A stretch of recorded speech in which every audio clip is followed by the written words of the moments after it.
Hello everyone, my name's Colin and I'm here this week to help us all through Take Fives, where we just spend a little bit of time each day just reading a passage of the Bible and contemplating it and learning from it as much as we can.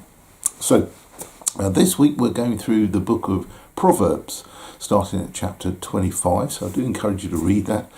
Proverbs is a collection of wise sayings. It's one of the wisdom literatures, a bit like Job is an epic poem of wisdom. Proverbs is a collection of little sayings of wisdom, and so we can learn lots from it. And what I'd encourage you to do is to try and read some of these scriptures and ponder on them during the day. Ask the Holy Spirit to help you think through how you can apply these lessons to your own life. And in Proverbs 25, this is a collection that's put together by King Hezekiah, who was a really good king of Israel. He chose to use some of the sayings he'd heard from Solomon. Some of them would come from him, but others as well he gathered in. Interestingly enough, it's very much directed at the leader, the king himself, some of these.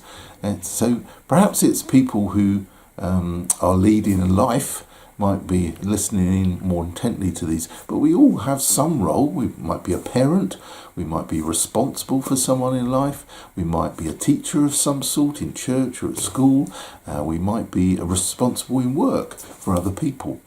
And so we need to think through how we can apply some of these lessons to our life. And so let's read a few of these passages. Now I've read it through, hopefully you will too, and just pick out one or two things that have been interesting. Now, firstly, in chapter 25 of Proverbs, it clusters together a few sayings, and that's quite often the case in Proverbs. It has themes to it. And the first theme here I've noticed is humility. So if you're leading, if you're in charge of people, then do so with humility. The phrase that comes to mind says, no one can comprehend. In other words, don't be a know-it-all. Don't think you know it all. No one knows everything, so we've still got lots to learn. Be humble in your approach with other people. We, like silver, have all the opportunity to improve ourselves, and we need to remove any impurities in our lives, things that just get in the way of our development and our growth, and we can be more efficient and more loving and more kind in the way we approach other people. And our attitude is not to demand attention to ourselves, but to be a faithful servant of others. That is the way of wisdom. That is the way of growing and developing. When someone tells you a secret, hold their confidence. Be trustworthy. Show that you're humble and you're trustworthy, and you will be rewarded for that. Listen to how others speak about things. Don't think you know it all. Pay attention. Listen to others. They might not have anything nice to say at all, but I'm sure there's pearls of wisdom in other people's ideas and perspectives that you can grow and develop from. So as any sort of leader, we need to be willing to humbly listen to those around us and hear their point of view and be patient with them. You know, people can get frustrating, particularly if you're tired.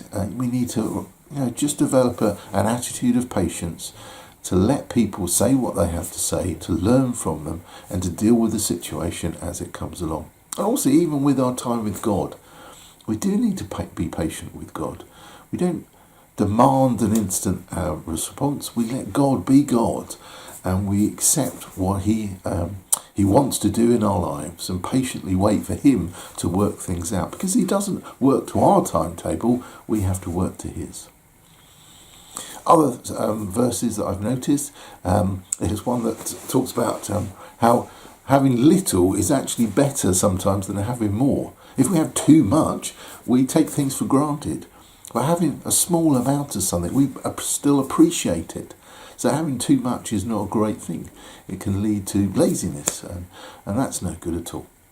We can choose who we be friends with, who we associate with.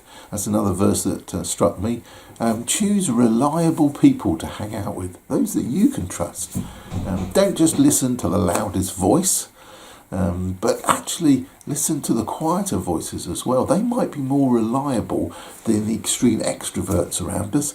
The introverts might have something to say too, so listen out for them. Humbly accept people's advice and options and thoughts, and try and learn from them all.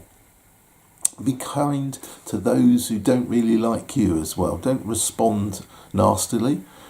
Just be patient with the people that do annoy you. And that way you can build your own character, develop endurance when the situation's not going all your way. Ultimately, have self-control. Have a bit of self-control in your life and allow God to be God. It keeps you safe from splurting out and doing your own thing all the time and getting hot-headed. Just be calm, just be humble, just be trustworthy, just be a man or woman of God that people would respect and trust. Now that is the way of wisdom. Now, I want you to go away today. I want you to think through some of these verses and ask God to develop those characters in our lives and help us to understand how we should apply it to our own situation. Thank you, and we'll see you again tomorrow.